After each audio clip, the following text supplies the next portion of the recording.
હવે ઘેડી અને દડો લીધો છે હાથમાં અને નીકળ્યા છે.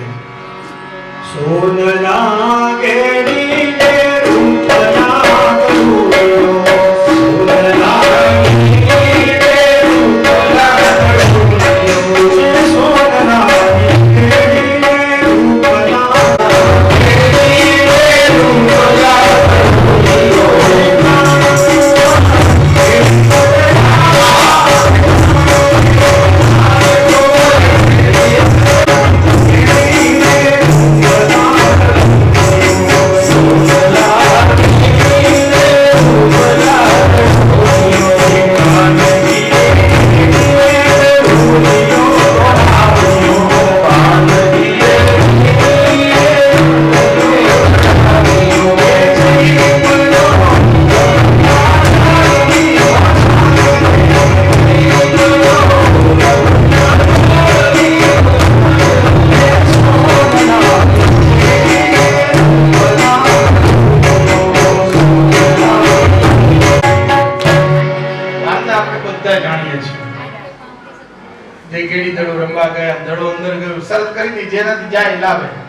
લાલો લેવા માટે જાય છે કારણ કે ઈ યમુનાજીના ધરામાં કાલિય નાગ રહેતો અને એટલો બધો ઝેરી હતો કે જેના ઝેરના લીધે ઉપરથી પક્ષીઓ ઉડતા ને એના શ્વાસને લીધે એ પણ મૂર્છિત થઈને પડી જતા.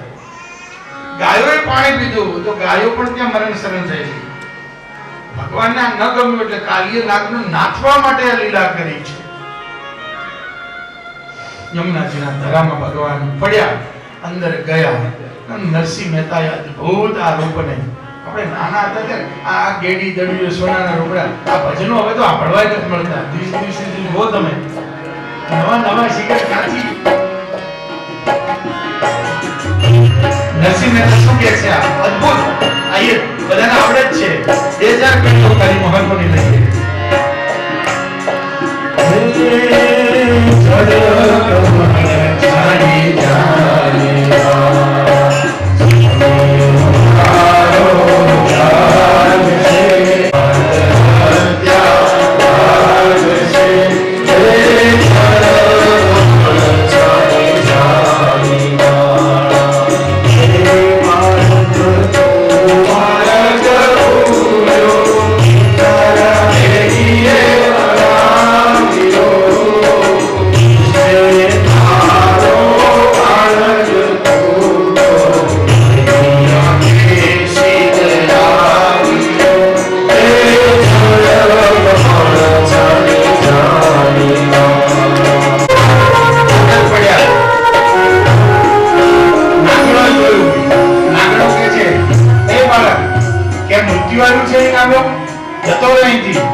જતો રે લાગે સવાનો મારો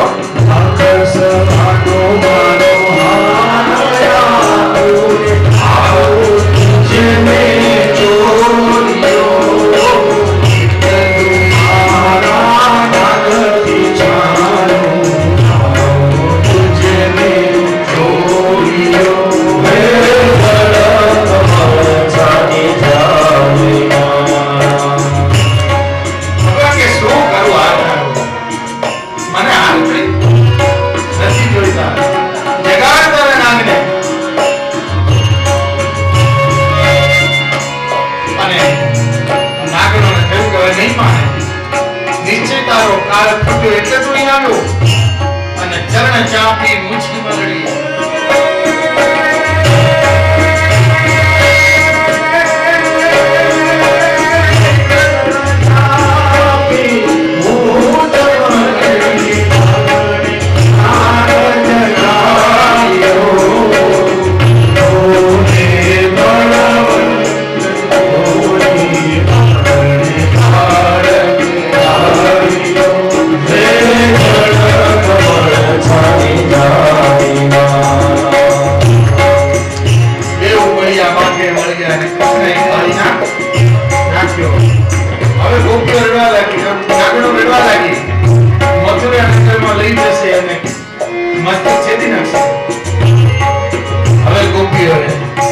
મોતી હાથમાં લીધા ભરી સદમોતી શ્રી કૃષ્ણને વધાર્યા હસૈયાના નાથ પાસે નાંગ છોડાવ્યો તે ધર્મ જાતિ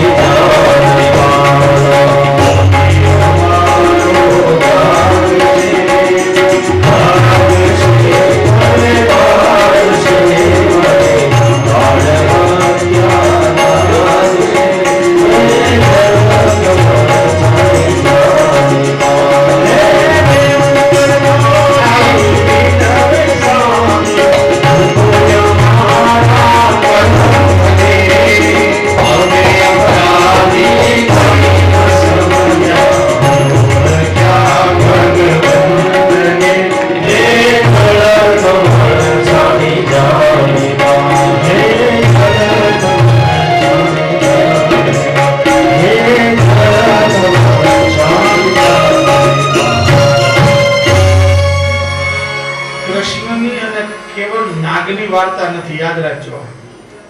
જો આટલી નાની વાત હોય તો વેદાંતી કવિ નરસિંહ કોઈ એના ઉપર ભજન ન લખે. વેદાંતી કવિ છે નરસિંહ મહેતાનું એક પણ પદ એના ઉપર લોકો પીએચડી થાય છે.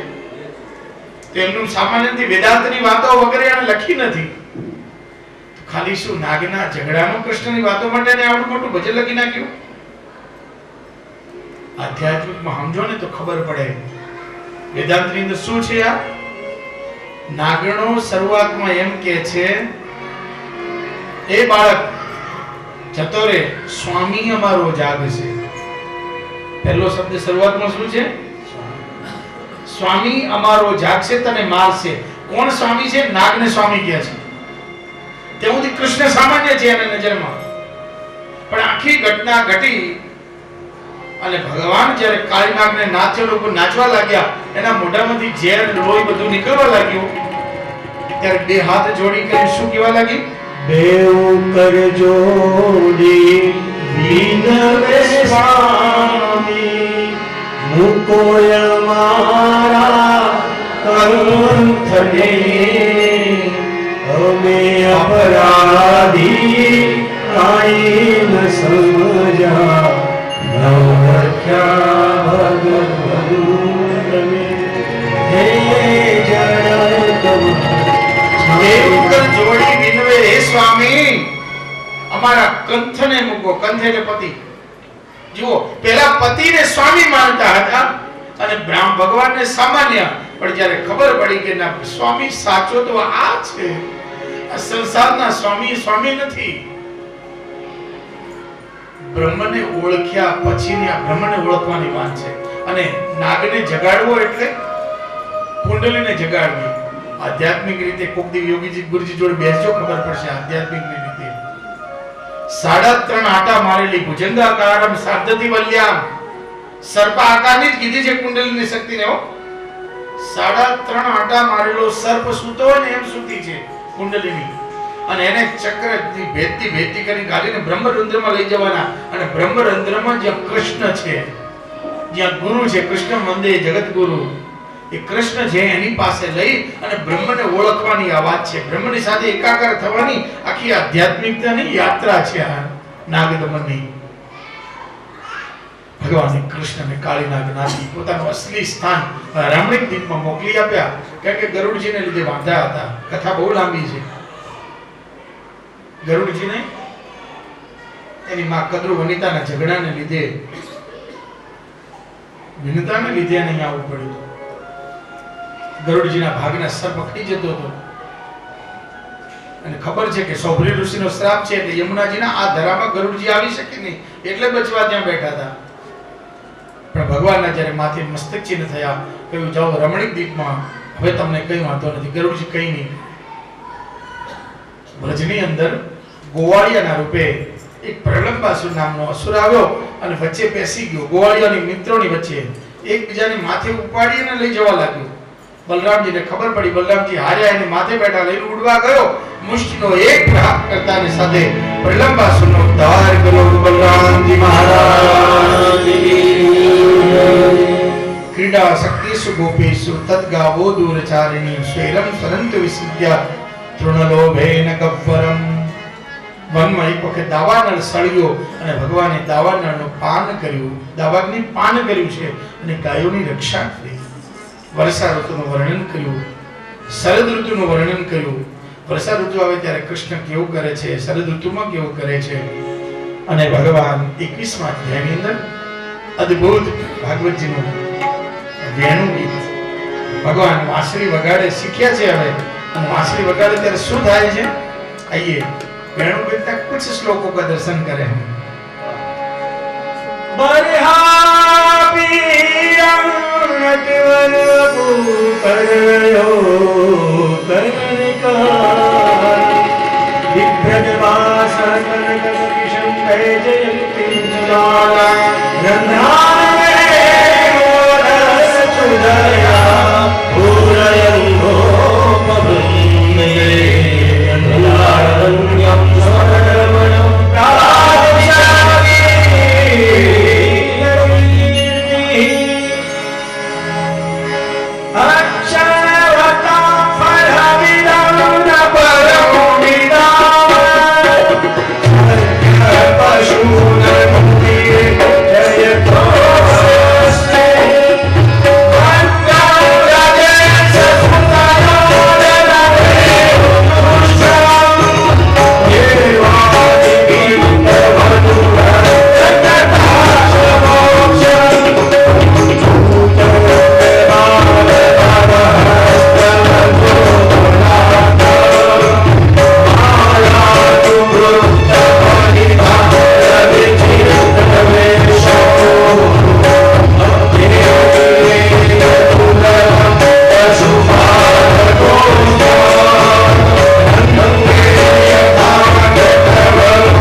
ભગવાન ગમે ત્યાં હોય તો ગોપી કૃષ્ણને જોઈ શકે છે. દૂરદર્શન સિદ્ધિ હતી. હવે આપણા ઘરમાં દૂરદર્શન બેઠું. આજથી 5000 વર્ષ પહેલા કૃષ્ણએ આપેલી જ હતી ભગવાનને. અને દૂરશ્રવણ, કૃષ્ણ ક્યાંય પણ શું કરી રહ્યા છે, શું બોલે, જે ગોપીઓને સાંભળે ઘરમાં બેઠી હોય તો. અક્ષણવતામ ફલમિદમ ન પરમ વિદામ. ભગવાન જ્યારે વાંસળી વગાડે ને એટલે ગોપી કામ કરતી કરતી જાણે મૂર્તિ બની જાય. મયુર પાંખ ફેલાવી હોય ને એ મયુર ત્યાં એમને ઊભો રહી જાય. ગાયો ગાયો ઘાસ ખાતા ખાતા મોઢું બંધ થાય, મોઢામાંથી ઘાસચારો પડી જાય, વૃક્ષો ઉભા રહી જાય, યમુના નદીના જળ થંભી જાય, હરિણીઓ મૃગલાઓ જંગલમાં સિંહને ભાળીને ત્યાં ઉભા રહે, ભાગતા નથી. વાંસળીના સુરમાં અદ્ભુત છે વેણુ ગીત. 21મા અધ્યાયમાં વેણુ ગીત, 22મા અધ્યાયમાં ભગવાનને ચીરહરણ જે કર્યા, ચીરહરણ નથી કર્યું, ગોપીઓની કામનાનું હરણ કર્યું છે, યાદ રાખજો. બાકી કૃષ્ણએ જ્યારે હરણ ચીરણ કર્યું ત્યારે 6-6.5 વર્ષના જ હતા. 6 વર્ષના બાળકમાં કોઈ વિકાર ન હોય, પ્રમાણ છે બાજુ પોંગળવેનું, એ બાળકનો કોઈ વિકાર ન હોય, વસ્ત્ર લીધા, પણ પેલા ચિત્ર બનાવનારા તો વીરવરનો કર્યો ને એવા બતાવે છે, કારણ કે ધર્મને બદનામ કરવા માટે, કૃષ્ણને બદનામ કરવા. 6 વર્ષનો બાળક ચીરહરણ નથી કરતો, ગોપીઓના કામનાનું હરણ કર્યું. ગોપીઓની અંદર જે વાસના હતી એને ભગવાને દૂર કરી. 22મા અધ્યાયમાં ગોપીઓના ચીરહરણ કર્યા. 23મા અધ્યાયમાં યજ્ઞનો, ચોબાજીના અત્યારે યજ્ઞો કરતા હતા, એ ભગવાન આવ્યા તો ભૂલી ગયા, સ્વાહા સ્વાહા ચાલુ રાખે છે, તો એને બદલી અને યજ્ઞ કઈ રીતે કરવો એ સમજાવી અને 24મા અધ્યાયમાં હવે ગોવર્ધન મહોત્સવની કથા સંભળાવે છે. 7 વર્ષના કૃષ્ણ હવે ગોવર્ધન મહોત્સવમાં બધા જ તૈયારી કરવા લાગ્યા. દોડાદોડી કરે છે, નંદ ઉપનંદ બધા વડીલો. એટલે લાલાએ જોયું કે બધા દિવાળી આવવાની પહેલા આટલી બધી દોડાદોડી પિતાજી શેની કરો છો બાબા? આપણે ત્યાં દર વર્ષે બેસતા વર્ષના દિવસે ઇન્દ્રયાગ કરીએ છીએ. કેમ ઇન્દ્રયાગ કરવાનું બાબા? તો કે આપણે બધા ખેડૂત છીએ અને પ્રસાદની જરૂર પડે અને પ્રસાદ ઇન્દ્ર આપે છે. એટલે લાલાએ કહ્યું પિતાજી એવું નથી, તમારે ક્યાંક ભૂલ થાય છે. વરસાદ તો આવે છે વનસ્પતિને લીધે. આ મોટી મોટા લીલા વૃક્ષો છે ને એ વનસ્પતિને લીધે વરસાદ આવે. વરસાદ વાદળા શેના લીધે બંધાય ખબર પિતાજી? બ્રાહ્મણો યજ્ઞ કરે છે એટલે એના યજ્ઞનો ધુમાડો જાય અને એ ઔષધિનો એ ધુમાડો બંધાય, એના લીધે વરસાદ આવે છે. વરસાદ આવે છે આપણા ગોવર્ધનને લીધે. કે જે મોટા મોટા પર્વતોને એને ટકરાય છે વાદળા, વરસાદ આવે છે. વરસાદ આવે છે આ ગાયોના પુણ્યને લીધે. ભગવાન બધા મિત્રોને વડીલોને આ રીતે સમજાવી રહ્યા છે. તમે ઇન્દ્રનો એકલો યજ્ઞ શું કામ કરો છો? ગૌ બ્રાહ્મણ અદ્રી સ્પષ્ટ લખ્યું. ગાય બ્રાહ્મણ અદ્રી એટલે પર્વત. આ ગોવર્ધનના આ બ્રાહ્મણો આ ગાય માતા એના પુણ્યને લીધે આ પ્રકૃતિને લીધે આવે છે. ઇન્દ્રનો યજ્ઞ ન કરાય. લાલા કે સમજણ ના પડી. અસ્તિ કર્મણા જાયતે જંતુર કર્મણેવ પ્રલીયતે સુખમ દુઃખમ ભયમેવા ભય કર્મણેવા વિપદ્યતે. ભગવાન આખી કર્મ ગીતા સમજાવે છે કે આ બધું મનમાંથી કાઢી નાખો કે કોઈ આપનારો છે કોઈ લેનારો નહીં. આપણા લીધે આપણા કર્મને લીધે જ આ બધું મળે છે. કોક આપણને આપે છે, મનમાંથી કાઢી નાખો. ભગવાન સમજાવે છે. તો લાલા તું કે છે આ ગોવર્ધનની પૂજા કરો, આ બ્રાહ્મણોની પૂજા કરો, આ ગાયોની પૂજા કઈ રીતે કરવાની? અમને તો આવડતું નથી. લાલાએ આખું બધું સમજાવી દીધું. તો એ છેલ્લે શું કહે છે? એતન મમ મતમ તાતમ ક્રિયતામ યદિ રોચતે. આ તો મારો મત છે, તમને ગમે તો. ભગવાન એમ નથી કહેતા ક્યારે કે જબરજસ્તી આવું જ કરો, હું કઈ છૂટો. ભગવાન ગીતા સમજાવીને છૂટા. પછી માનવી ન માનવી તમારા હાથમાં છે ભાઈ. અહીંથી કહેવાઈ જાય કથા, પણ પછી એના પ્રમાણે માનવું ન માનવું તમારા હાથમાં છે. હુડુડ કરતા આપણે તૈયાર જ હોઈએ છીએ. આપણા ઉપર છે. ભગવાન તો કહે છે. પણ લાલા બધા તૈયાર થઈ ગયા. લાલા તું કેમ કરીશું? શું કરવાનું? હવે લાલાએ મિત્રોને વડીલોને બધાને કહ્યું આપણે ધનતેરસના દિવસે જવાનું, બધી સામગ્રી સિદ્ધ કરવાની, સગડી ભોગ અનસગડી ભોગ 56 ભોગ બનાવવાના. સિદ્ધ કર્યા પછી ગોવર્ધનનાથજીની પૂજા કરવાની, દૂધથી અભિષેક કરવાનો અને દૂધનો અભિષેક કર્યા પછી ગોવર્ધનનાથજીને વસ્ત્ર ઉપકરણ વગેરે અર્પણ કરી અને ભગવાનને આગળ 56 ભોગ ધરાવવાનો, બ્રાહ્મણોને બોલાવવાના, એનો યજ્ઞ કરાવવાનો, ગાયોની પૂજા કરવાની. આ બધું કરીશું. લાલાના કહેવા પ્રમાણે બધા તૈયાર થઈ ગયા અને તૈયાર થઈ ગોવર્ધનની પૂજા કરવા માટે નીકળ્યા છે.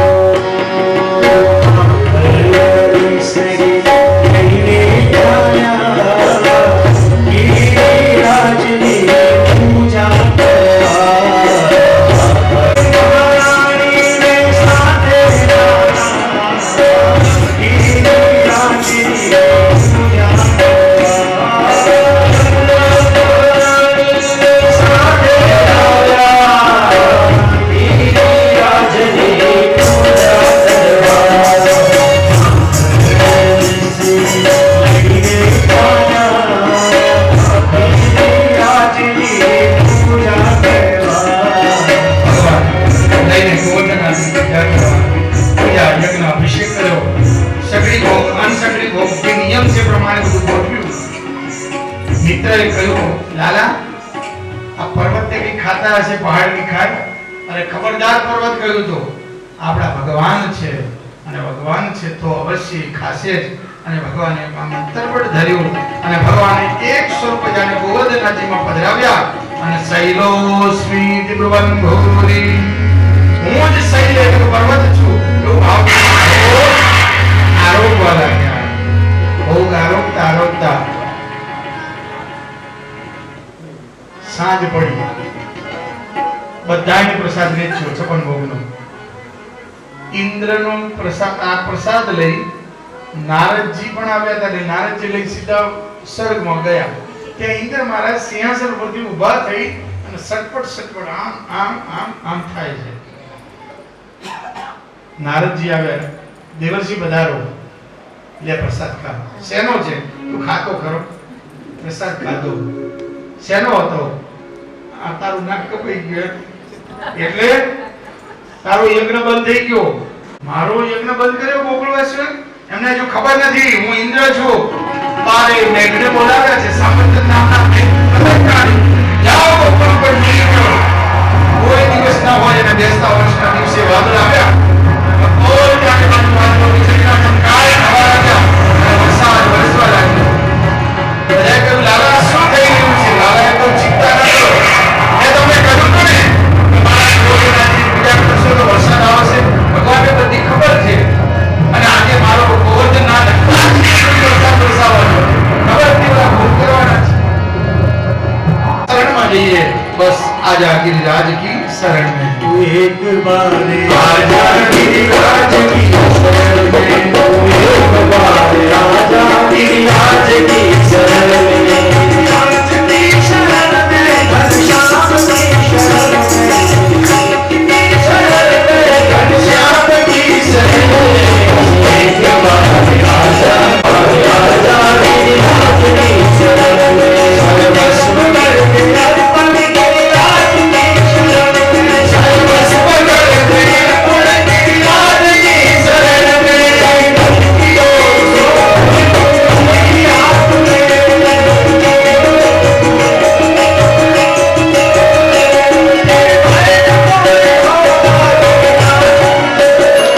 बस एक बार आजा आपकी शरण में. एक बार आजा गिरिराजना शरणમાં ગયા. ભગવાને હાથ ઊંચો કર્યો, મૂક્યો નીચે. गिरिराजજી ડર થયા. ભગવાન નીચે ગયા. ગોકુળવાસીઓને જતા નથી ડર લાગે આપણે મોટો આ પડે ઉપર તો ઉપર થઈ જાય. અરે ભગવાન કે હું છું ને. ભગવાનના પગલે પગલે ગયા. ભગવાને ડાબા હાથથી દક્ષિણે આવ્યો ગિરી પર ધારણ કર્યો. બધાને બોલાવી દીધા. ગાયો ગોવાળો ગોપી બધા જામી ગયા. મોટા ભાઈને કહ્યું, મોટા ભાઈ તમારું અસલી રૂપ દેખો. નાક બધી ચારે બાજુ દીવાલ થઈ જાઓ. કાઢો બોલેલો ને દીવાલ થઈ જાઓ. એક પણ ટીપો અંદર આવું ના જોઈએ. ગોકુળવાસીઓ અંદર છે. ભગવાને બીજા બે અદૃશ્ય હાથ રૂપ ધારણ કર્યા. વેણુનો નાદ એવો કર્યો 7 દિવસ અને 7 રાત્રિ સુધી. કોઈને ભૂખ તરસ લાગી નથી. કોઈને ખબર નથી પડી 7 દિવસ ગયા. बस गिरिराज श्रद्धा से शिव माता गिरिराज की शरण से. श्रद्धा से शिव माता गिरिराज की शरण से.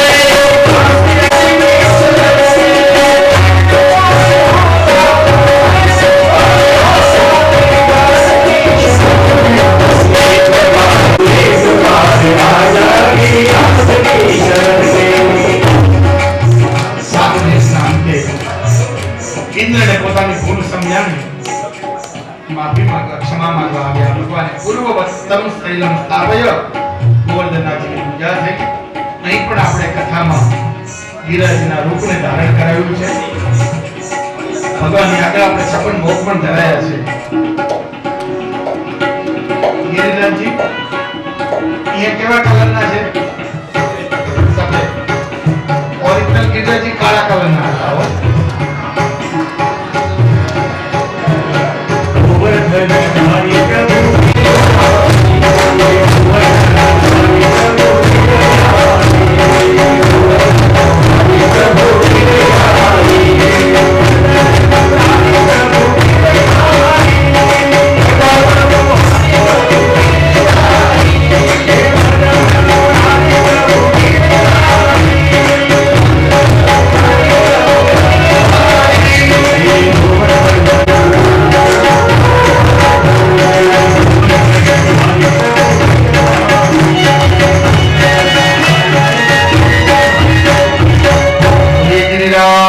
धरण की वल्लभा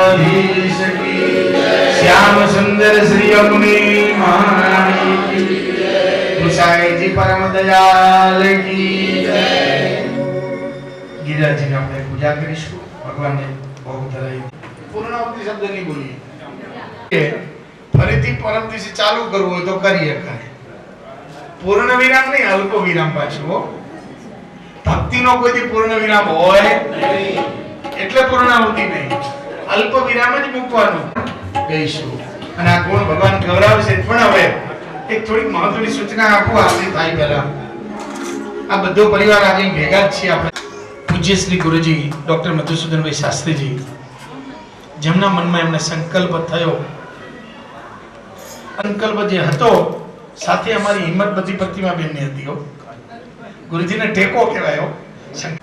ગુરુજીના આ કથાના સંકલ્પની અંદર કોઈનો એક પણ રૂપિયો લેવો નહીં, આવો ગુરુજીએ સંકલ્પ કરેલો છે। તો દરેકને એક વિનંતી કરી દઉં છું કે આ કથામાં કોઈ ગુરુજીને કવર કરીને આપતા નહીં, આ વિનંતી કરું છું। ગુરુજીને પછી ન છૂટકે તમે બહુ સમજો અને કદાચ લેવા પડે ને તો પાછા એને ધર્મમાં વાપરવા પડશે, નહીં તો આમાં એમનું કંઈક બાકી રહેશે, સમજી ગયા તમે? એટલે કોઈને બંધનમાં ન નાખતા ગુરુજીને, એટલા માટે કહું છું, બીજું કોઈ કારણ નથી। અને તમે બધા સગાવાલા છો, એ બધા જ ગુરુજીના સગા છે, પણ ભાઈઓ બેઠા છે, હાળા બનેવી બેઠા છે, એમની બહેનો બેઠી છે, એમની હાળીઓ બેઠી છે, એમનો પરિવાર બેઠો છે, એમના સગાવાલા બેઠા છે, એમના પરમ જેને હૃદયનો સંબંધ છે એવા ડોક્ટર સાહેબ જેવા અનેક હૃદયના સંબંધવાળા બેઠા છે। ગુરુજીને જેને ખૂબ લાગણી છે એવા ખુદ બાપુ પણ લલાટે મંગલ તિલકમ કુર્યાત। ઓમ સ્વસ્તિ ન ઇન્દ્રો વૃદ્ધશ્રવાઃ, સ્વસ્તિ ન ભૂખા વિશ્વવેદાઃ, સ્વસ્તિ નસ્તારક્ષો અરિષ્ટનેમિ, સ્વસ્તિ નો બૃહસ્પતિર્દધાતુ આચમનમ કુર્યાત। ઓમ કેશવાય નમઃ સ્વાહા, ઓમ નારાયણાય નમઃ સ્વાહા, ઓમ માધવાય નમઃ સ્વાહા, ગોવિંદાયતિ હસ્તમ પ્રક્ષાલ્ય તદ પુણ્યનિધૌ શ્રીમદ્ભાગવત સપ્તાહ જ્ઞાન યજ્ઞસ્ય અદ્ય પંચમે અહ્નિ ભગવતઃ ગોવર્ધન પ્રાદુર્ભાવાંગીભૂત યથાશક્યા કૃષ્ણ પૂજાં કરીષ્યે।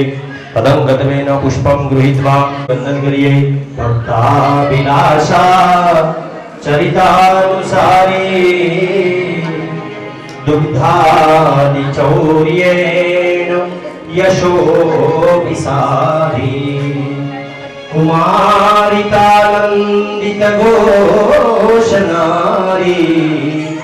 मम प्रभु श्री गिरिराजधारी। भगवते गोवर्धन धारिणे नमः, बालमुकुन्दाय नमः। सर्वोपचारार्थं पुष्पाणि समर्पयामि। ओम गन्धद्वारां दुरादर्शामित्युष्टां करिष्ये। ईश्वरीं सर्वभूतानां तामिहोपहवये श्रियं। ठाकुरजी ने स्पर्श करावी અને ગોવર્ધનની ઉપર અર્પણ કરી દો। તદંગતવેન ધૂપમ દીપમ નૈવેદ્યમ બ્રાહ્મણ સહાયેન કુર્યાત।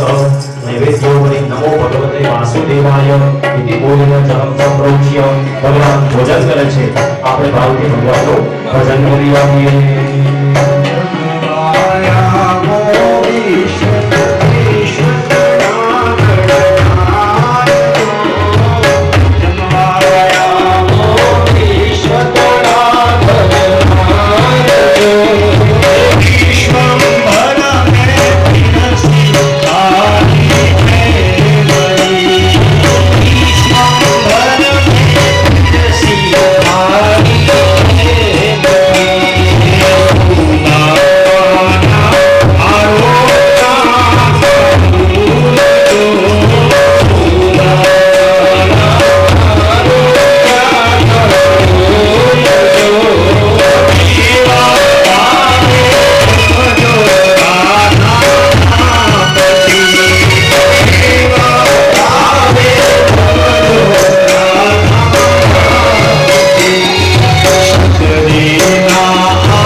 जलेन प्रदक्षिणां कुर्यात् पुष्पाञ्जलिं गृहीत्वा प्रशांत भाई आरती सर्वेभ्यः ददातु हस्ते ओम यज्ञेन यज्ञामय जन्त देवास्तानि धर्माणि प्रथमान्यासन्न तेहनाकं महिमानः सजन्त तत्र पूर्वे साध्याः सन्ति देवाः ओम नारायणाय विद्महे वासुदेवाय धीमहि तन्नो विष्णुः प्रचोदयात् भगवते गोवर्धनधारिणे नमः चरणकमलयोः पुष्पाञ्जलिं समर्पयामि ततोऽस्तु वीदात् पूर्वे जलमादाय अनेन कृतेन पञ्चमे हन्ति भगवत्पूजनेन वाग्देवपुराणपुरुषोत्तमः प्रियतां प्रार्थयेत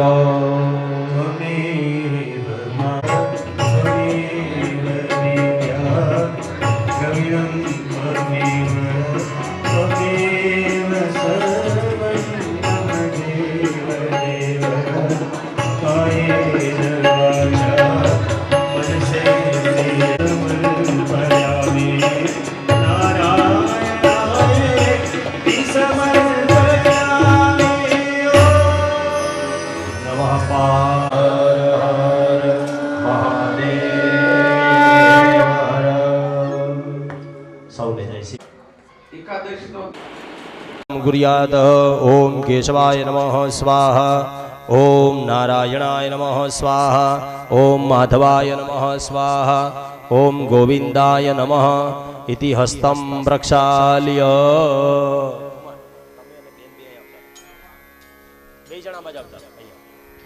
तदंगत्वेन अद्य सस्यवम् अद्य पूर्वोच्चारि देवं ग्रह गण गुण विशेषण विशिष्टायां शुभपुण्यतिथौ भगवतः षष्ठे अन्ये वाङ्मय स्वरूप पुराण पुरुषोत्तमस्य यथा लाभोपचारैः पूजां करिष्ये ततो पुष्पं गृहीत्वा भगवन्तं प्रार्थयेत् ॐ कृष्णाय वासुदेवाय हरये परमात्मने प्रणतः क्लेशनाशाय गोविन्दाय नमो नमः क्लीं कृष्णाय गोविंदाय गोपीजनवल्लभाय नमः षष्ठे अन्ये प्रातः पूजनार्थे ध्यायामि चिन्तयामि गन्धं कुर्यात् ओम क्लीं कृष्णाय गोविंदाय गोपीजनवल्लभाय नमः विलेपनार्थं गन्धं समर्पयामि प्रशांत भाई अग्रे आगच्छतु मालिका नीराजनम् इत्यादिकं ददातु भवद्भिः एव कुर्यात् शीघ्रतापूर्वकं भवतां नियुक्तिः अतः एव इत्यर्थमेव जातः तदंगत्वेन ओम सेवंतिका बकुलजम्पकपाटलाब्जैर्पुन्नागजातिकरवीलरसालपुष्पैः बिल्वप्रवालतुलसीदलमालतीभिः स्वां पूजयामि जगदीश्वर मे प्रसीद भगवते वाङ्मय स्वरूपाय पुराण पुरुषोत्तमाय नमः षष्ठे अन्ये प्रातः पूजनार्थे विविधोपचारान् अलङ्कारान् च समर्पयामि ततो नमोऽस्तुते व्यास विशाल बुद्धे फुल्लारविन्दाय तपत्रनेत्र येन त्वया भारततैलपूर्णः प्रज्वालितो ज्ञानमय प्रदीप ततो मालिकां कुर्यात् ओम बोलो व्यास नारायण भगवान की श्री भागवत भगवान की जय ततो निराजनम जय कान्हा काला प्रभु नटवर नंदलाला मीठी मोरली वाला गोपीना प्यारा ओम जय कान्हा काला कामन गाना कामन बहु की धावाले कामण बहु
काळा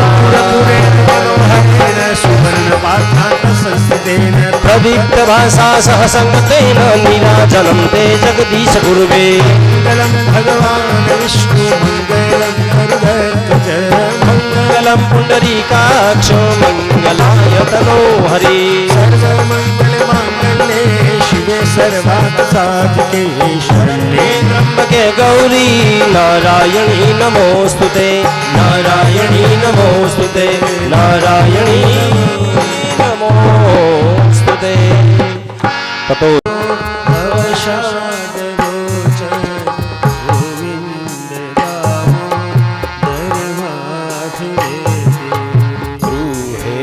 गृहे गो भवधू कदम्बा सर्वे मिलित्वा समवाप्य योगम् पुण्यानि नवमानि पठन्ति नित्यं गोविन्द दामोदर माधवेति सुखं शयाना निलये निजेऽपि नामानि विष्णोः प्रवदन्ति मर्त्या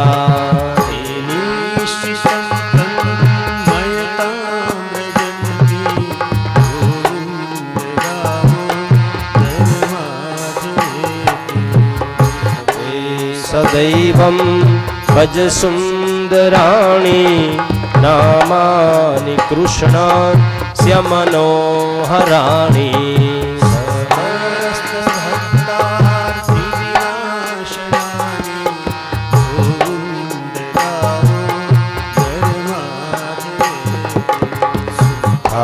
अवसाने इदमेव सारं दुःखावसाने इदमेव ज्ञेयम् देहावसाने इदमेव जातं गोविन्द दामोदर माधवेति श्रीकृष्ण राधा वर गोकुलेश गोपाल गोवर्धननाथ विष्णु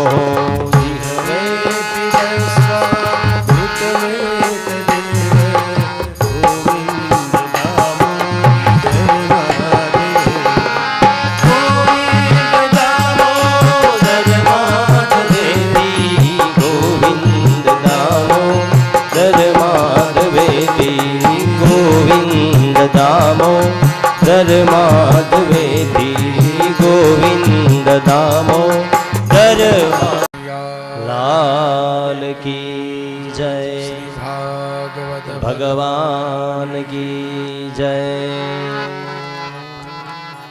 कृष्ण गोविंद गोविंद गोपाला कृष्ण गोविंद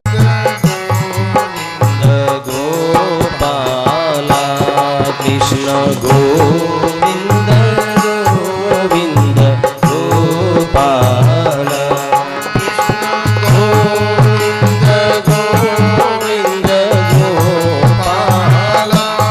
कृष्ण गोविंद गोविंद गोपाला कृष्ण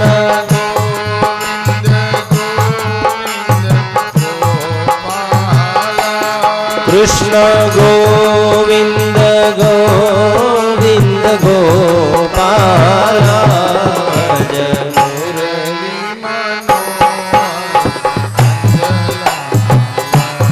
भज मुरली मनोहर नंदलाला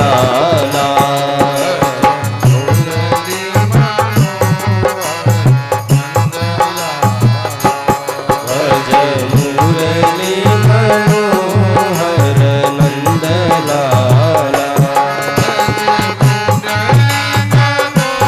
हर नंदलाला भज मुरली मनोहर नंदलाला भज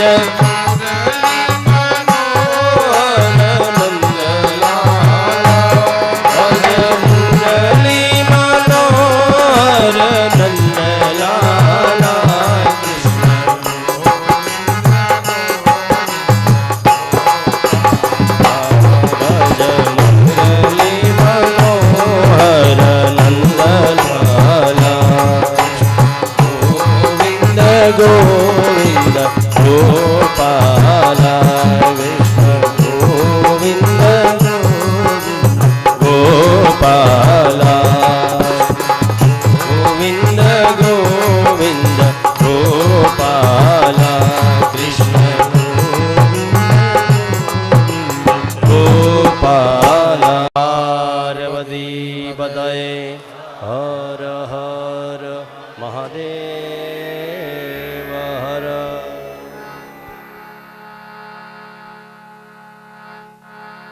પરમ કૃપાળુ નંદ નંદન યશોદાનંદન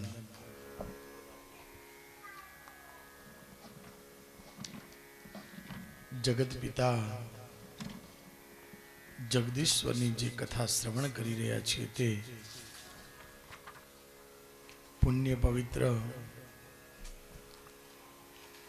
સદગત મા શંકર દાદા અને સમસ્ત જોશી પરિવાર દ્વારા ભગવદ ગુણાનુવાદ ગાવાનો ભગવતી ભાગીરથી પતિત પાવની માં ગંગાના કિનારે રૂડો અવસર ઈશ્વરની કૃપા કરુણા અનુકંપા અને સદગુરુનો અનુગ્રહ જ્યારે સંપન્ન થયો છે ત્યારે હું અને તમે ઈશ્વરની સાથે જોડાવા માટે જઈ રહ્યા છીએ. આજે છઠ્ઠો દિવસ 6 દિવસથી ઈશ્વરની સાથે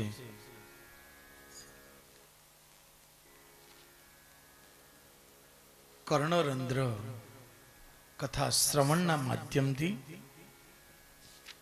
ભગવાનની સાથે જે જોડાઈ રહ્યા છીએ, કીર્તનના માધ્યમથી,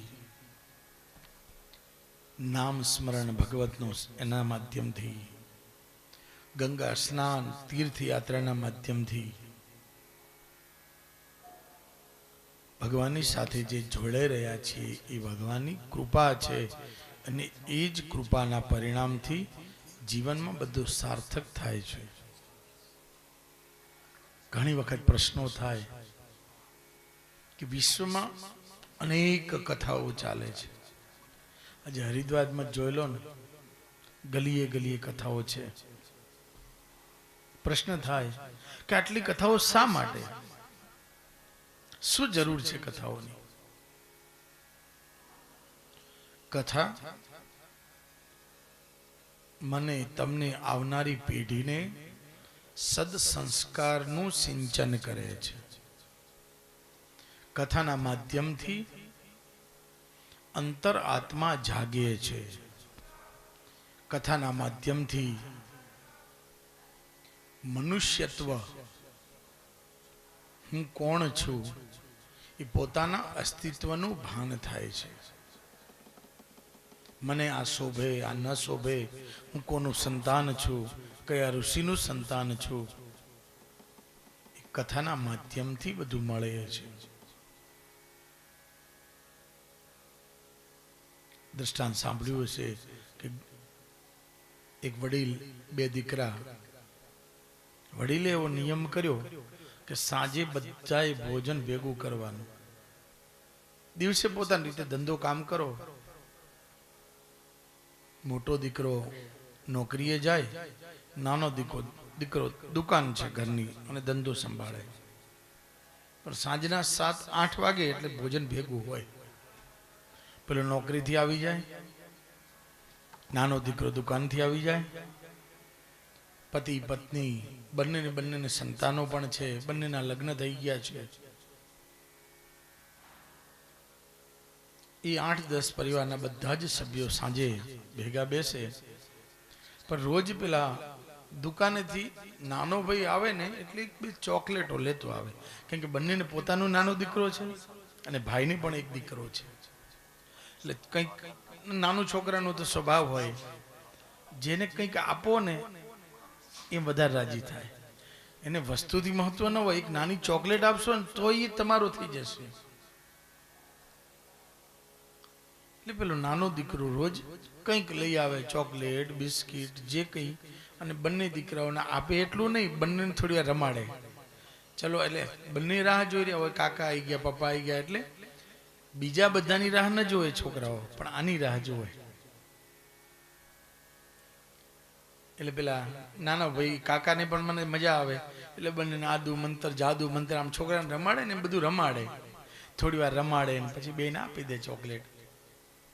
થોડી વાર હાથથી છેતરે, ખાલી હાથ બતાવે. આ બધા રમત રમતા રમતા સમય વીતતો જાય છે. એક વખત સાંજના સમયમાં નાનો દીકરો ચોકલેટ લઈને આવ્યો, પણ વાત એમ હતી કે રોજ એક જ જેવી ચોકલેટો લાવતો, ક્વોલિટી એક જ હોય, પણ એ દિવસે બંનેમાં ફરક હતો. એક ચોકલેટ સાદી હતી અને એક ક્વોલિટી સારી હતી. બે છોકરા આવી ગયા, રોજના નિયમ પ્રમાણે આદુ મંતર જાદુ મંતર કરી અને ચોકલેટ આમ સામે ધરી. હવે સારી ચોકલેટ જ્યાં હતી ત્યાં પોતાના મોટા ભાઈનો દીકરો હતો, અને સાદી ચોકલેટ હતી ને ત્યાં પોતાનો દીકરો હતો. એટલે વિચાર કર્યો કે આ સારી ચોકલેટ તો પોતાના ભાઈને જતી રહેશે અને સાદી ચોકલેટ મારા દીકરાને જશે. એટલે એને ફરીથી જેવા ચોકલેટ લેવા ગયા ને પાછા હાથ લઈને કીધા નહીં એમ કરી અને ફરીથી આદુ મંતર જાદુ મંતર કરી અને હાથ આમ ફેરવી દીધા. એટલે ચોકલેટ આમ જતી રહી. આ વાત મોટો ભાઈ જોઈ ગયો. મોટો ભાઈ કશું કહ્યું નહીં, પણ મોટા ભાઈના મોઢા ઉપરથી તેજ ઓછું થઈ. એક દિવસ વ્યતીત ગયો. બીજા દિવસે એના પિતાએ કહ્યું, બેટા કંઈક લાગે છે, તારા મનમાં કંઈક દુઃખ હોય ને એવું દેખાય છે. હું કાલનો જોઉં છું. કંઈ નથી પિતાજી. નહીં નહીં બેટા, જે હોય કે કઈ તકલીફ છે નહીં. ઊભો થઈને જતો રહ્યો. બીજો દિવસ થયો, પણ પેલો અંદર જે આ જોઈ ગયો હતો ને એના લીધે અંદર ને અંદર દુઃખી છે, પણ કહી શકતો નથી, બોલતો નથી. બીજે દિવસે પિતાજીએ કહ્યું, બેટા થયું છે શું તને? તારી માએ કંઈ કહ્યું? તને કોઈ દુઃખ લાગ્યું? પતિ પત્નીના કઈ ઝઘડા છે તમારા? તારા બોસ તારી નોકરીમાં કઈ તકલીફ છે? નહીં પિતાજી, કોઈ તકલીફ નથી. ત્રીજો દિવસ થયો. પિતાજી રેવાયું નહીં, બોલાવીને કહ્યું, બેટા જે હોય મને કે આજે. તારા ભાઈએ તને કઈ કહ્યું? બસ ભાઈનું નામ જ્યાં લીધું ત્યાં ડબ ડબ આંસુડા પડવા માંડ્યા. પિતાજી બસ મારે હવે મને જુદું આપી દો, મારે જુદા રહેવા જવું છે. હવે પિતાને ધ્રાસકો વાગ્યો એકદમ હૃદયમાં. એક કહેવાય ને ધબકારો ચૂકી ગયો હૃદય. કેમ બેટા જુદું માગે છે? બસ નથી રહેવું પિતાજી એવું ભેગું. પણ થયું છે શું એ તો કે? 3 દિવસ પહેલાની બનેલી ઘટના જે દીકરાએ કહી, અને દીકરાએ એટલું જ કહ્યું, પિતાજી 3 દિવસ પહેલા મેં આ ઘટના જોઈ, અને એ દિવસે નાના ભાઈના એ ચોકલેટ જે આપી એમાં હાથથી આંટી પડી. એ હાથની આંટી તો પિતાજી ખુલશે, પણ હૃદયમાં જો પડી ગઈ પછી જિંદગીભર નહીં ખુલે. માટે તમને જુદું માગું છું. યાદ રાખજો, આ સંસારમાં આવ્યા છો તો આંટી પડ્યા વગર રહેશે નહીં. ગમે તેટલા નજીક હશો, પણ સંસારનો નિયમ છે. ભાઈ, પુત્ર, પરિવાર, સંસારનો નિયમ ક્યાં નથી પડી. રામમાં જુઓ, રામાયણમાં જુઓ, ભાગવતમાં જુઓ, મહાભારતમાં જુઓ,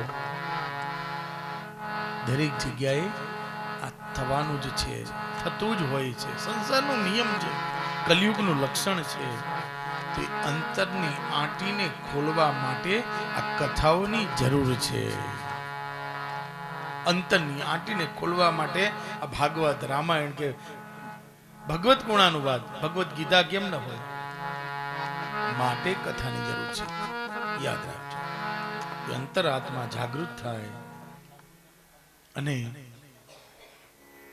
જ્યાં સુધી ભગવાનની કૃપા ન મળે, સાચું શરણું ન લઈએ, ત્યાં સુધી આ નહીં મળે. પણ યાદ રાખજો, કાનથી નહીં, હૃદયથી સાંભળજો. તમારી. આ ઈશ્વરની કથા ભાગવતજીના 11મા સ્કંદમાં આવે છે. હજી 11માનું પણ જે જ્ઞાનની જરૂર છે ત્યાં વચ્ચે વચ્ચે કહેતા રહીશું એટલે કાલનો સમય આપણો એ રીતે અવશેષ બચતો રહે. 11મા સ્કંદની અંદર ભગવાન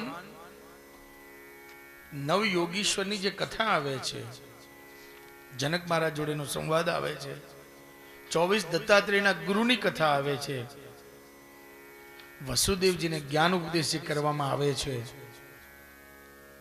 એમાં ભગવાનને પૂછવામાં આવે છે કે પ્રભુ, તમારા ભક્તનો છેલ્લો અવતાર છે અથવા તો તમારી કરેલી ભક્તિ, ભગવાને ભક્તે કરેલી ભક્તિ ભગવાન સુધી પહોંચી, એનો પુરાવો શું? તમે ભક્તિ કરો છો તો ભગવાન સુધી પહોંચી કે નહીં એનો પુરાવો તો જોઈએ ને. શું? વાગ્ગદગદયા દ્રવતે યસ્ય ચિત્તમ. ભગવાન કહે છે મારા ગુણ ગાતા હોય, ગોસ્વામી તુલસીદાસજી પણ આજ વાતને લખે છે, મમ ગુણ ગાવત મમ ગુણ ગાવત પુલક શરીરા, મમ ગુણ ગાવત પુલક શરીરા, ગદ ગદ ગીરા નયન બહમીરા, ગદ ગદ ગીરા નયન બહમીરા.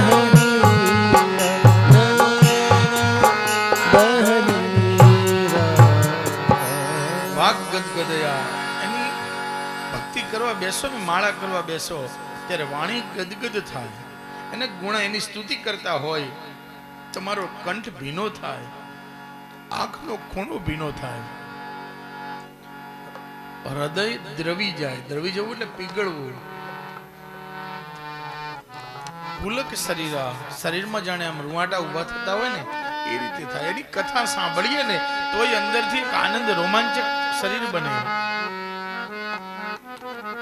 અને નયન બહમીરા, આંખમાંથી આંસુ ટપકતા હોય. પણ યાદ રાખજો, બે આંસુના પણ બે પ્રકાર છે. સુખનો આંસુ હશે ને એ ટીપે પડશે, ટીપું ટીપું. અને દુઃખના આંસુ હશે ને એક ધાર સીધી ચાલી જશે. ભગવાનનું શરણું લઈએ અને ભાવથી જ્યારે ગાતા હોઈએ. મેં તો શરણું લીધું છે એવા સંતનું રે, મેં તો શરણું લીધું છે, તો શરણું લીધું છે એવા સંતનું રે, મેં તો શરણું લીધું છે એવા સંતનું રે. એ ભજન કરતા શીખવાડ્યું ભગવંતનું રે, ભજન કરતા શીખવાડે ભગવંતનું રે. ભજન કરતા શીખવાડ્યું ભગવંતનું રે, ભજન કરતા શીખવાડે ભગવંતનું રે. મેં તો શરણું લીધું છે સાચા સંતનું રે, મેં તો શરણું લીધું છે સાચા સંતનું રે.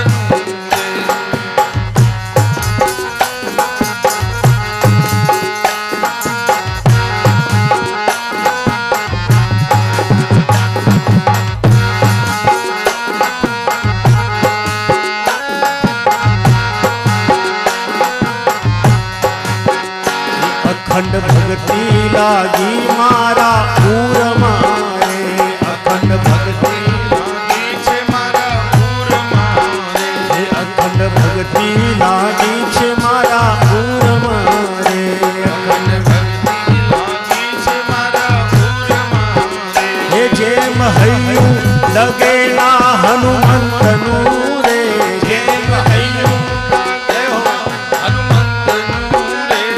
જેમ હૈયું લગેલા હનુમંતનું રે, જેમ હૈયું લગેલા મેં તો શરણું લીધું છે એવા સંતનું રે, મેં તો શરણું હે ભજન કરતા શીખવાડ્યું ભગવંતનું રે, ભજન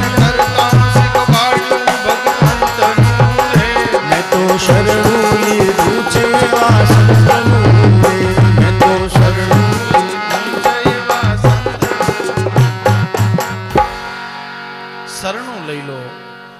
સંસારના તાપથી કે સંસારના કોઈ પણ માયા વસ્તુ ક્યારે અસર નહીં કરી શકે. કબીરજી એનો દીકરો કમાલ, નામ કમાલ હતો એ કમાલો, એક વખત રડતો રડતો ઘરે આવ્યો. એટલે એને પિતાજીએ પૂછ્યું, કમાલ क्यों रो रहा है, क्या हुआ? तो कमाल कहने लगा, पिताजी आज मैंने चक्की देखी और चक्की में मैंने क्या देखा? चलती चक्की देख के दिया कबीरा, दो पाटन के बीच में साबुत बचा. ઘરઘંટી, ચક્કી એટલે ઘરઘંટી. મેં ઘરઘંટી જોઈ અને ઘરઘંટીમાં જેટલા દાણા ઉમેર્યા એક પણ આખો રહ્યો નથી. લોટ થઈ પીસાઈને બહાર નીકળી ગયો.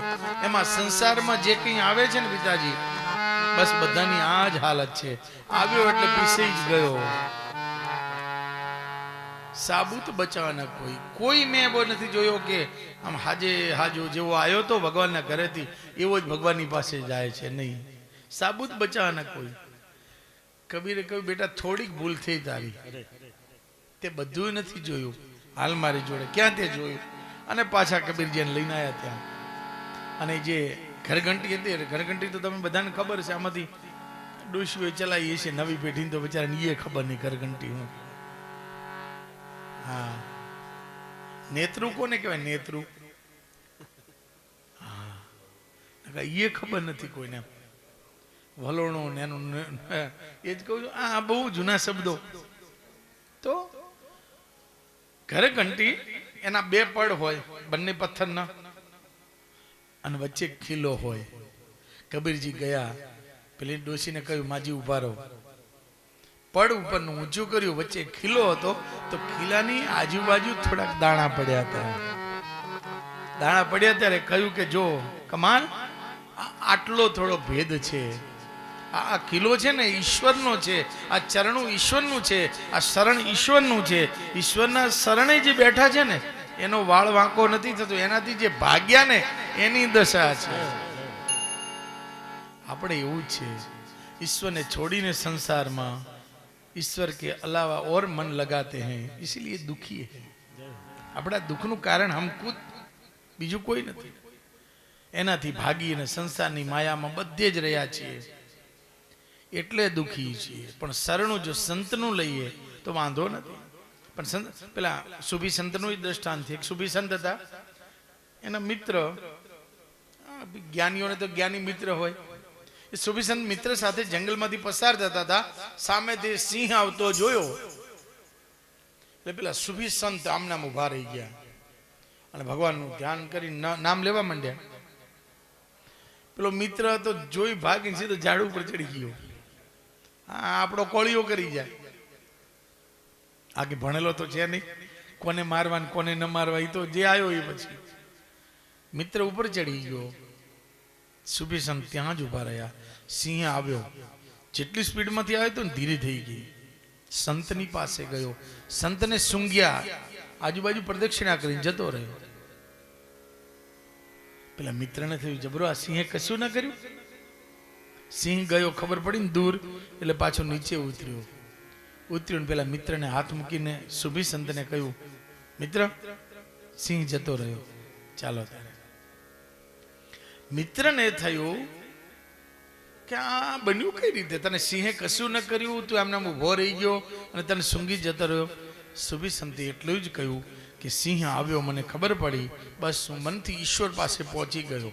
ઈશ્વર પાસે પહોંચી ગયો તો ઈશ્વરે એને જે પ્રેરણા કરી હોય કે જેના લીધે મને સૂંઘીને જતો રહ્યો.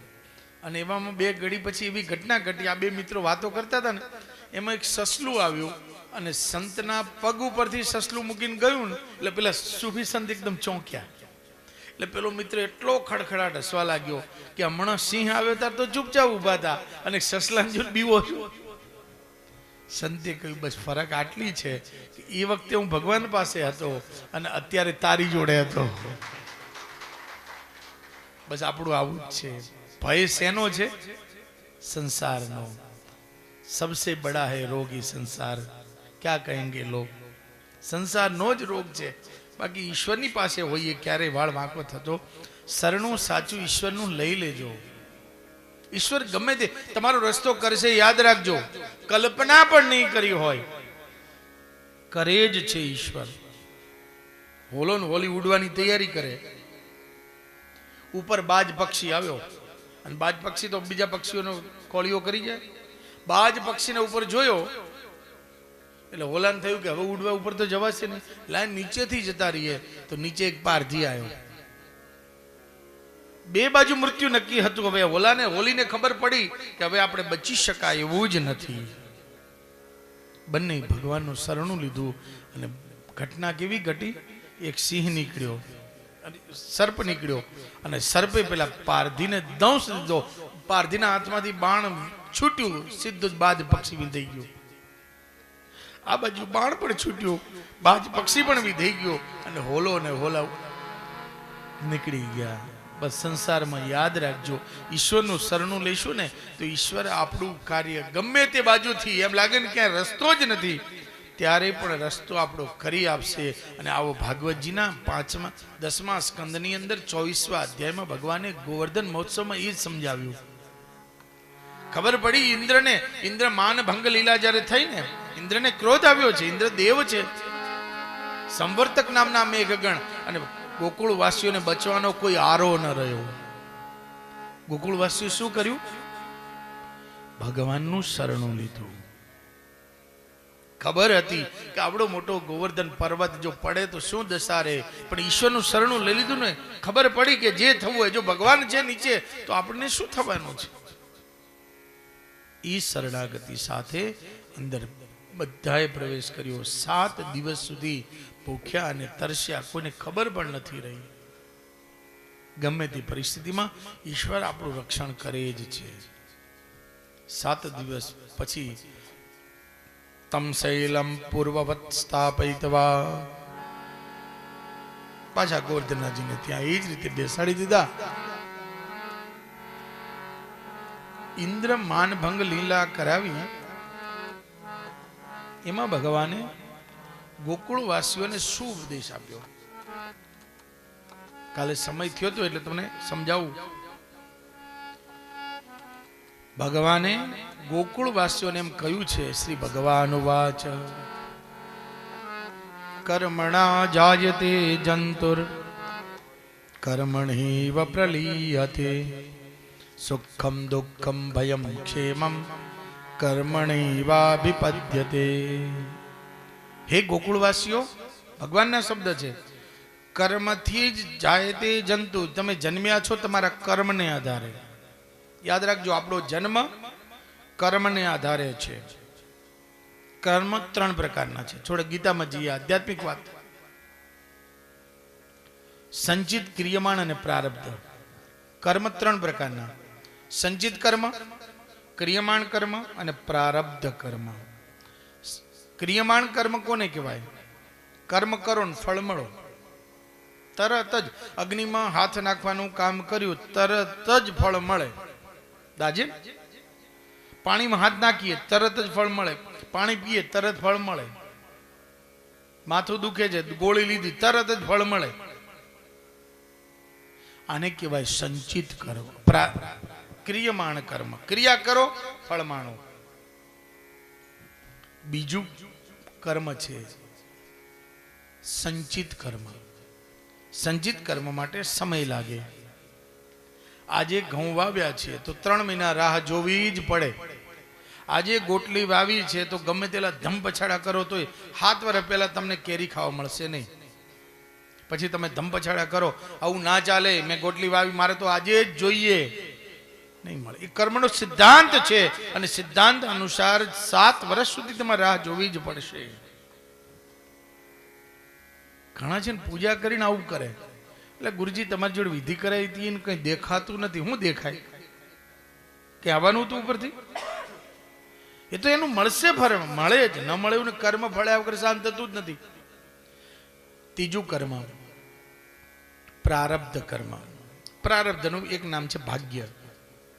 પ્રારબ્ધ કર્મ આપણા આધારે બીજો જન્મ નક્કી થાય છે. અને બીજા જન્મ 3 વસ્તુ નક્કી થાય: જાતિ, ભોગ અને આયુ. જાતિ કેવા કર્મ છે? સારા ખોટા. સારા વધારે છે, ખોટા ઓછા છે, તો શુચિનામ શ્રીમતામ ગેહે, કોઈ પવિત્ર આત્માને ઘરે અથવા કોઈ શ્રીમંતને ઘરે જન્મ મળશે. ખોટા કર્મ કર્યા છે તો હીન જાતિના ઘરે ત્યાં જન્મ થશે. એક જાતિ નક્કી થાય, બીજું ભોગ નક્કી થાય. આટલા વર્ષે આ મળશે, આટલા વર્ષે પત્ની મળશે, આટલા વર્ષે વિદ્યા મળશે, આટલા વર્ષે નોકરી મળશે. આ બધું જ યાદ રાખજો, પૂર્વનું નક્કી જ છે. ફળ મળવાનું નક્કી જ છે. એટલે બીજા નંબરમાં ભોગ અને ત્રીજા નંબરમાં આયુ. એવો કોઈ છે જ નહીં, પણ કે કદાચ એવો હોય તો કર્તારમ ભજતે સોભી ય કરતો હિ પ્રભુ રીશા. એવું બને ખરું ભાઈ કે તમે અપરાધ કોઈ નો કરો અને શ્રીફળ બીજે જઈને વધેરો? ના, તો જેની ભૂલ કરી એની ક્ષમા માંગવાની હોય.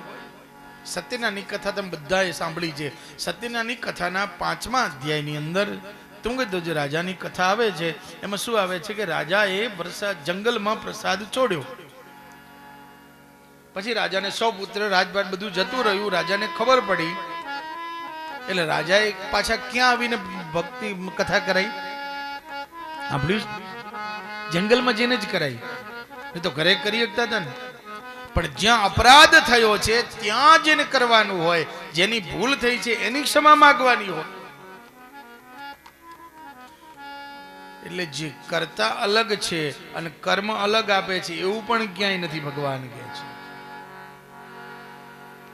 સ્વભાવ તંત્રો હિ જનઃ સ્વભાવમ અનુવર્તતે સ્વભાવમસ્તમિદમ સર્વદેવાનુમાનુષમ. આ પણ માણસનો સ્વભાવ છે. કર્મ ખોટા કરે અને ફળ લેવા બીજા ઈશ્વર પર દોડે. સમજો, આપણા માટે જ છે, જાણે ભગવાને કીધું છે. કર્મ ખોટા કરે છે અને પાછો અહીંયા જતો રહું તો મને આ મળી જાય, બદ્રીનાથ જતો રહું તો મને મળી જાય, ડાકોરના ઠાકોરની પૂનમો ભરું તો મને મળી જાય, આ કરું તો આ મળી જાય. ભગવાન કહે છે તું તારું કર્મ સુધાર, બીજું કંઈ તાર કરવાની જરૂર નથી.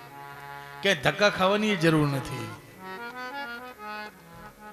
તસ્માત સંપૂજયેત કર્મ. ભગવાનનો શબ્દ તો જો, अपने कर्म की ही पूजा करो. વર્ક ઇઝ વર્શિપ ઇંગ્લિશમાં કહેવત છે સાહેબ. ઇંગ્લિશમાં કહેવત તો પછી પડી. 5000 વર્ષ પહેલા અમારો કનૈયો કઈ નહીં ગયો. કર્મની જ પૂજા કરો, કર્મ ફળ આપે જ છે. ઘણા નથી કહેતા માળા કરવાથી શું થાય, એના કરતા કર્મ કરીએ તો બધું મળે. એ કર્મ છે માળા. એ એમને નથી બેહાતું. બેહોત ખરા ખબર પડે 2 કલાક.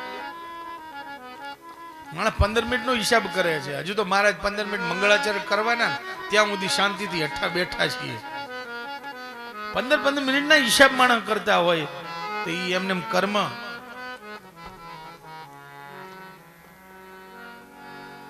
ભગવાન કર્મની પૂજા કરવાનું કહે છે. કર્મને આધારે જ બધું છે. કર્મનો સંગાથી રાણા તારું કોઈ નથી. કર્મનો સંગાથી રાણા તારું કોઈ નથી. એક રે ગાયના તો વાછડા એક રે ગાયોના દો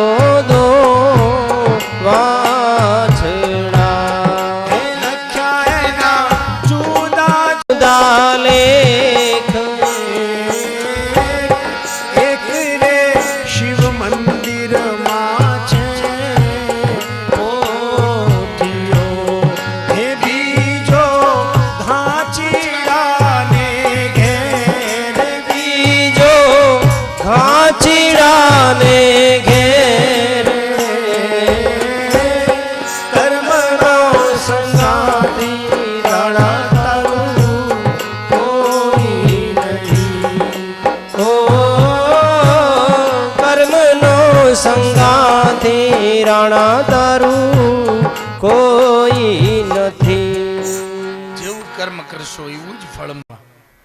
એમ એક બ્રાહ્મણની વાર્તા આવતી.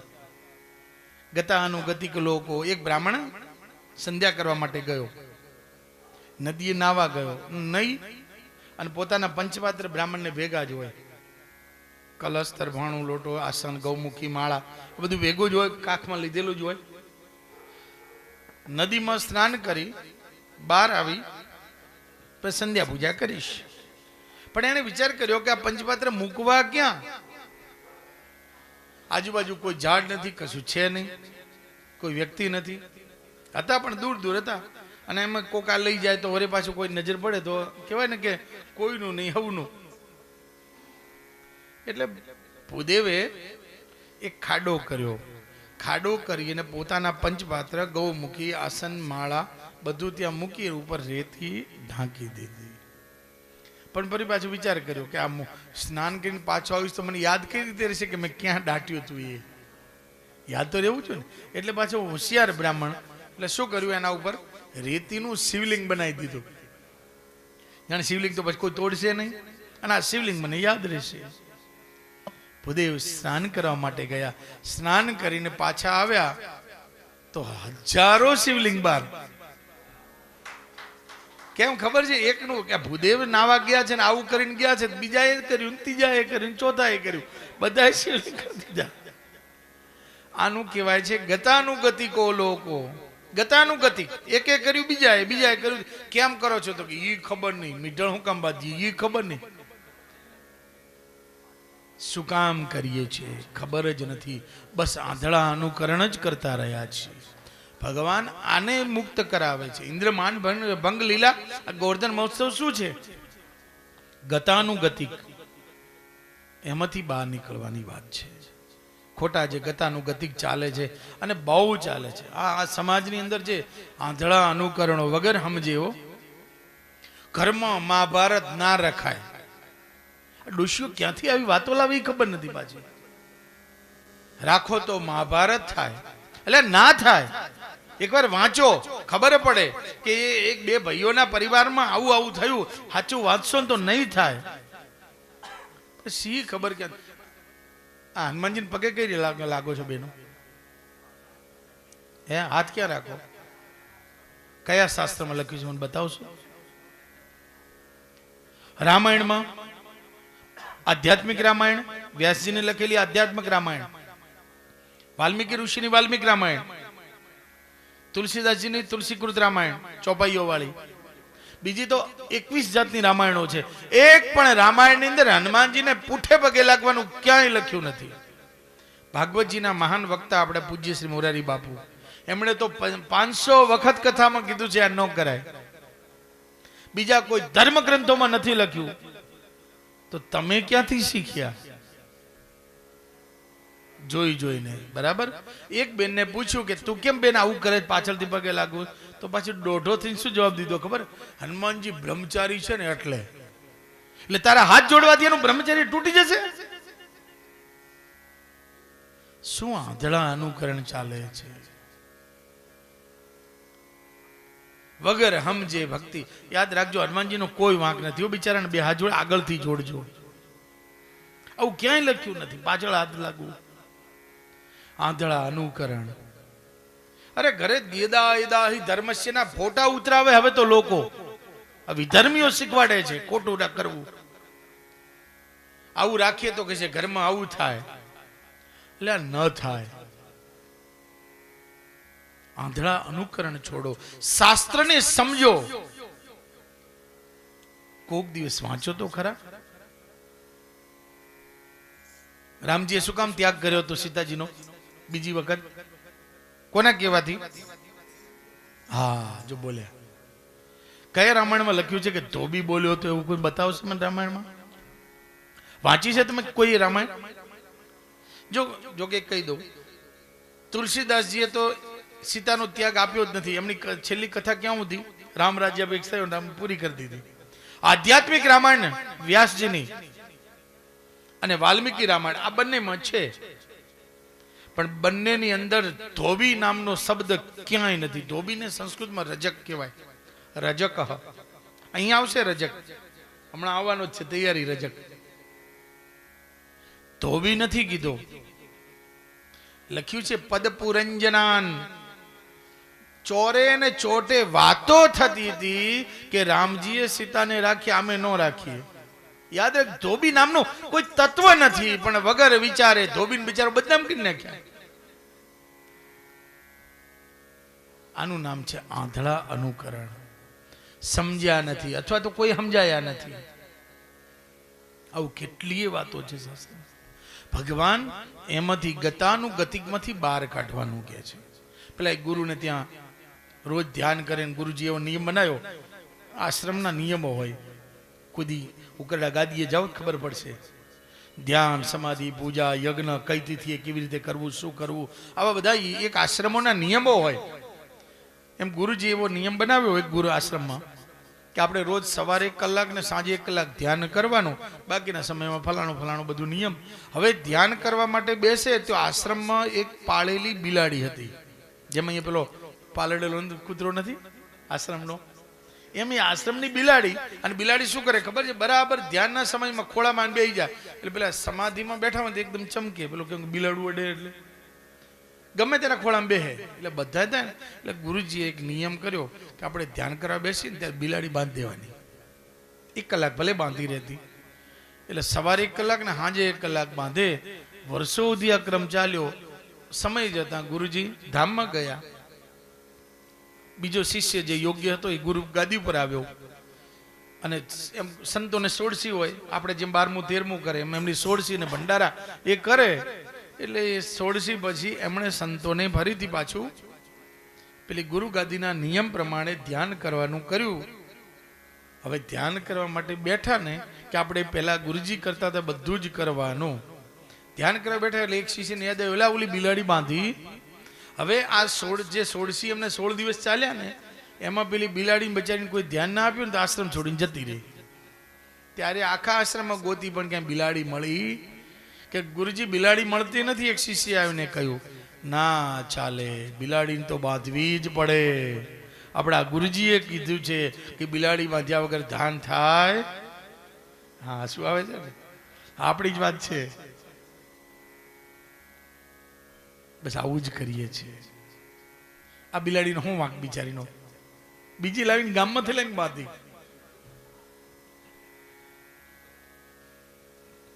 ઘણા સમાજની અંદર રીત રિવાજો છે. હા, પેલા હશે એનું ચોક્કસ કારણ હશે. હું તમારા રીત રિવાજનો વિરોધી નથી. હશે ચોક્કસ અનુકરણ એ કરજો, પણ એને સમજજો, પ્રયત્ન તો કરજો સમજવાનો. કોઈ વિદ્વાન પાસે જઈને કે કેમ આવું થાય છે, આની પાછળ કારણ શું છે, કેમ આપણી પરંપરા આવી છે, એને સમજજો. ખાલી આંધળા અનુકરણ ન કરતા. ભગવાને માટે ગોવર્ધન મહોત્સવ સમજાવ્યો છે. 7 દિવસ ધારણ કર્યા પછી દ્રોણાચલના પુત્ર ગોવર્ધનને પુનઃ સ્થાપિત કર્યા. સુખદેવજી મહારાજે રાજા પરીક્ષિતને પ્રશ્ન પૂછ્યો, ગુરુદેવ, આ ગોવર્ધનનું એવું કયું પુણ્ય છે ભગવાને આટલું બધું એનું મહત્વ વધાર્યું, પોતાનું નામ આપ્યું, પોતાનું રૂપ આપી દીધું? કહ્યું કે જ્યારે રામચંદ્રજી ભગવાન સમુદ્ર ઉપર પાળ બાંધી રહ્યા હતા એ વખતે બધા જ વાનરો અલગ અલગ પથ્થર લાવતા હતા, નાના મોટા. એમાં હનુમાનજી આ ગોવર્ધનને લઈને આવ્યા. ગોવર્ધનને લઈને આવ્યા એટલે એ જ વખતે સમુદ્ર પુલ કાર્ય પૂર્ણ થઈ ગયું. એટલે ભગવાને કહ્યું કે હનુમાન હવે જરૂર નથી, અને પાછા મૂક્યા. એટલે ગોવર્ધન રડવા લાગ્યા કે પ્રભુ, હું તમારા કામમાં ના આવ્યો?